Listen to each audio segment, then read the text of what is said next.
So what is intuitive eating?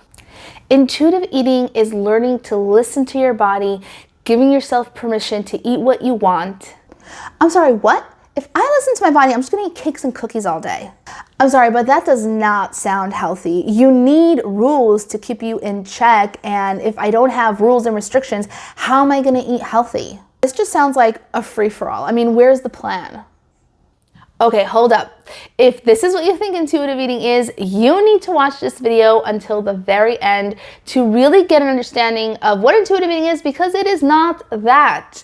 All right, let's get into the details of what intuitive eating actually is.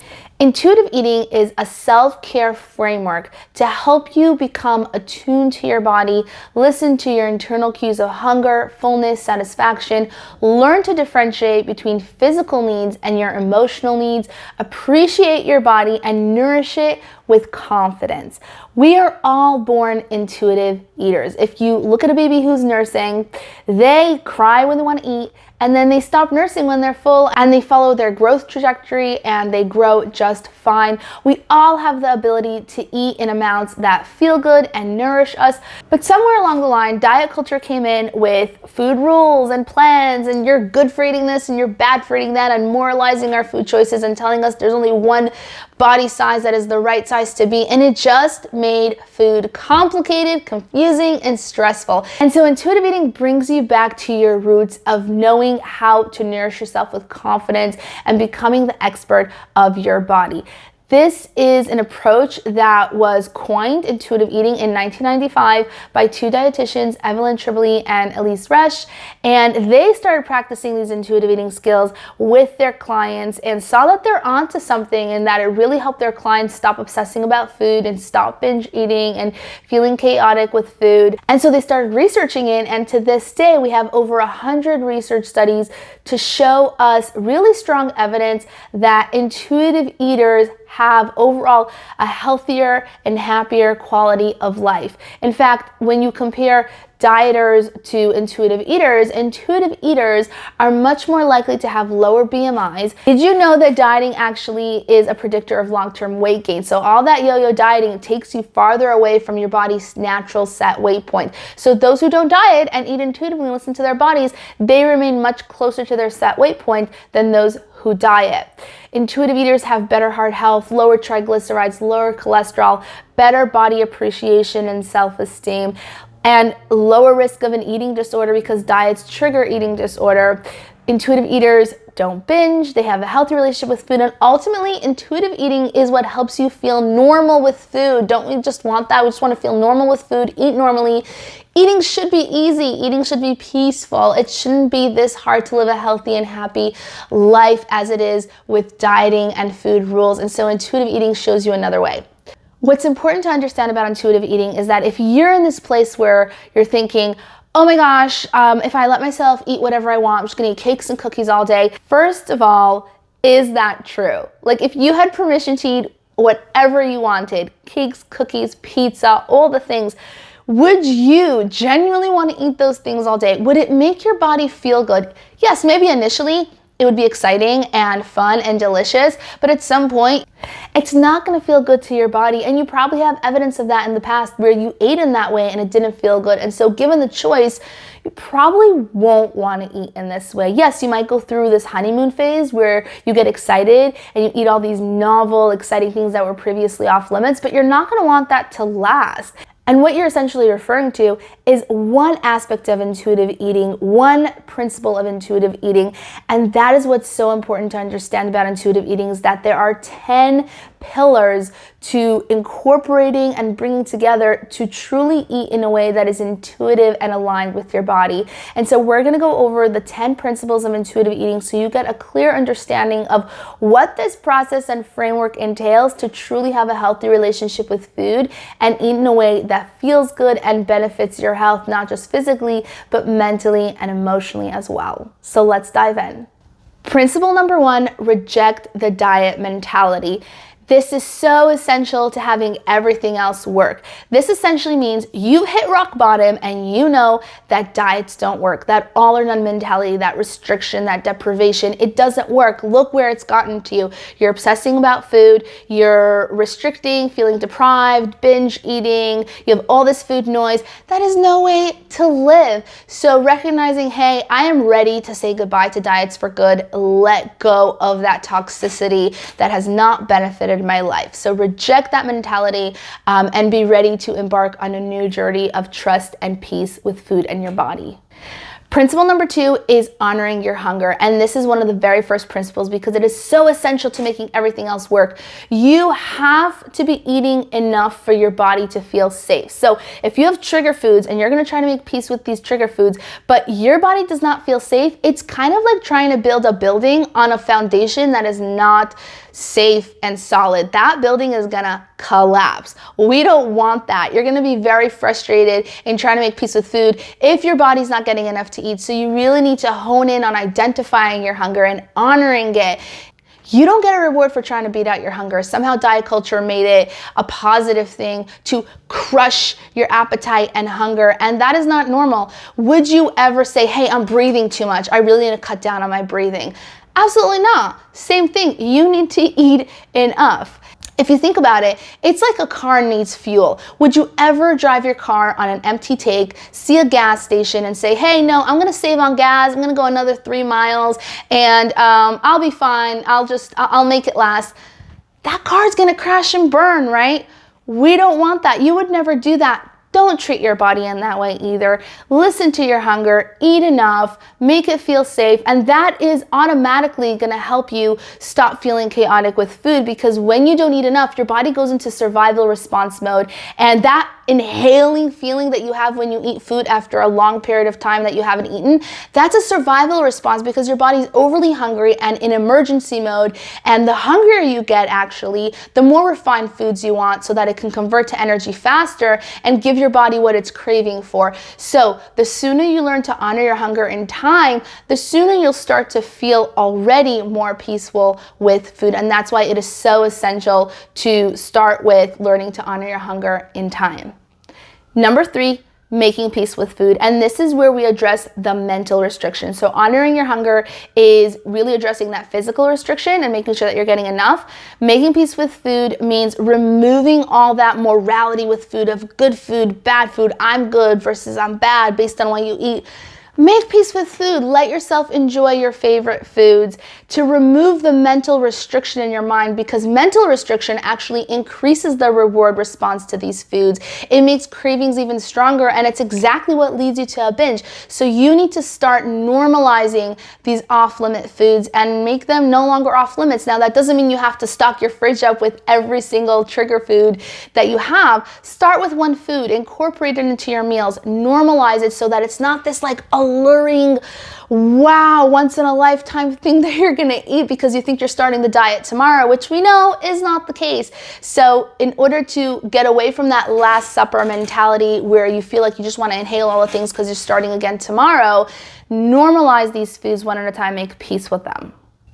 Number 4, challenge your food rules. So in order to eat with peace and to remove the noise around your food decisions so you could really tune into how your body's feeling, you need to remove the food rules that are attached to them. So the rules that are telling you shouldn't eat this, this is unhealthy, this is bad for you, that's all learned from somewhere, usually diet culture. So start identifying what your food rules are, challenge them so that the choices you start to make are really coming from the expertise of your body and how you want to feel. Remember, your body wants to feel good when you learn to really, truly listen to it. Number 5, discover the satisfaction factor. Eat foods you actually enjoy. If you want pasta, zucchini noodles is not it. Don't get me wrong, zucchini noodles can be absolutely delicious if that's what you want, but it's not going to satisfy you if you want pizza. Cauliflower crust is not going to satisfy you if you want that bready, delicious, cheesy pizza. And what happens is when you don't give yourself what you actually want that will satisfy you, you start to search and search and search and search. So let's say you want chocolate, but you say to yourself, chocolate is bad, I shouldn't have chocolate. And so you try to suppress that craving by having maybe carob-coated rice cakes or blueberries or all these things, but you're still not mentally satisfied. And so finally you break, you have the chocolate, and then you end up having a whole bunch of chocolate bars, and you're sitting there thinking, well, it could have been so much better if I just had the chocolate and moved on with my life. And that is what intuitive eating teaches you to do, in that go for what it is you actually enjoy.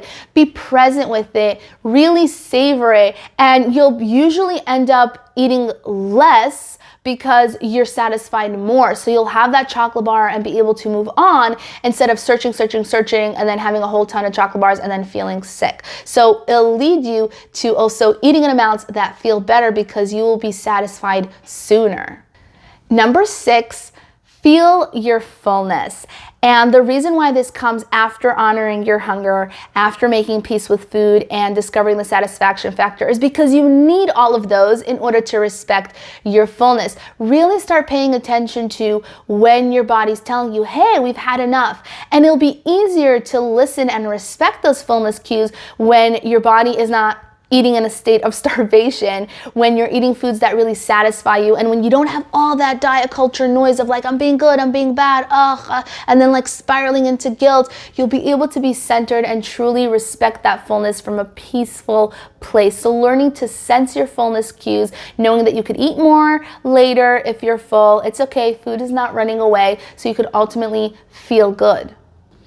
All right, we're at number 7, learning to cope with your emotions in a compassionate way. Really big part of intuitive eating is learning to identify what's a physical need and what's an emotional need, and how to respect both of those in a way that feels good. So is there space to eat emotionally? Absolutely. Food is inherently emotional. Food is comfort. Food is love. Food is connection. Food is fuel, but it is also pleasure, and we're allowed to enjoy that as well. Give yourself permission. However, if your only coping skill is to default to eating and it's not feeling good, it's not serving you, that's a signal that you need to expand your coping skills. So you need to start paying attention to what you're actually feeling and what you actually need to address that need, because food is probably, if it's not feeling good, it's probably not actually resolving what you emotionally need. So start to pay attention to how you're feeling, what your needs are, and what coping skills you can expand on to help meet your emotional needs in a way that serves you. Number 8, and this is the one that people really have the hardest time with because it is about healing your body image. Number 8 is respecting your body. It's understanding that body diversity is normal. We can all eat and move exactly the same and still look different, and that is okay. It's learning that even if you don't love what your body looks like, it's saying at the very least, I'm gonna respect my body and give it what it needs and honor its hunger and let myself enjoy satisfying foods so that I could ultimately feel my best and give my body what it needs, because I respect my body for how it shows up for me and what it does, and that it is good. You don't need to be good. You are good. Your body is good. Your body is enough, and learning to really heal your relationship with your body so that you can really respect it and show up for it in a way that best nourishes it and best feels good to you, no matter what size you are. All right, so we're at number 9, move to feel the difference. Reject that mentality of I have to burn calories and I have to be good and I have to move my body to lose weight. That usually is not motivating in the long run, and actually it could even be self-defeating if you're doing all the right things and you're exercising and the scale isn't budging and you're like thinking, hey, what's wrong? What am I doing wrong? Nothing. There are so many benefits to moving your body that go beyond body size, and your job is to feel the difference. What would it be like if instead of counting how many steps you're walking or how many calories you're burning, you start to pay attention to your muscles, to your endorphins, to your mood, and how that changes. Find movement that you actually enjoy. If you don't like running, ditch that. Who says you have to jog and run to get healthy? What if you took up swimming or dancing? Find the movement that feels good to you, because movement is a celebration of what your body can do, not a punishment for what you ate. Number 10, the last and final pillar of intuitive eating is honoring your health through gentle nutrition. And the reason why this is the last principle is because intuitive eating cares about your health and cares about nutrition, and it plays a role.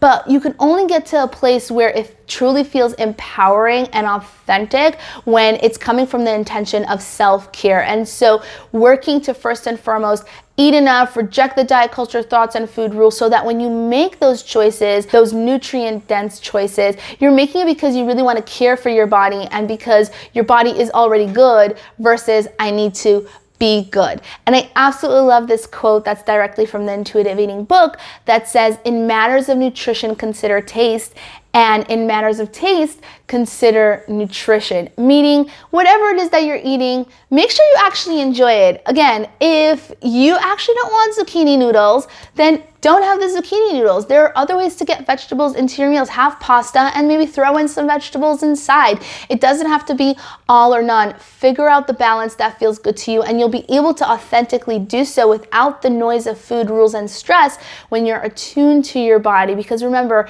your body is on your team. It wants to feel good, and that is what the intuitive eating self-care framework helps you reclaim. It helps you reclaim your body's wisdom, so ultimately you can live a healthy and happy life from a truly authentic place and feel good with food, feel normal with food, stop binge eating, stop the food chaos and guilt, and live life beyond your plate.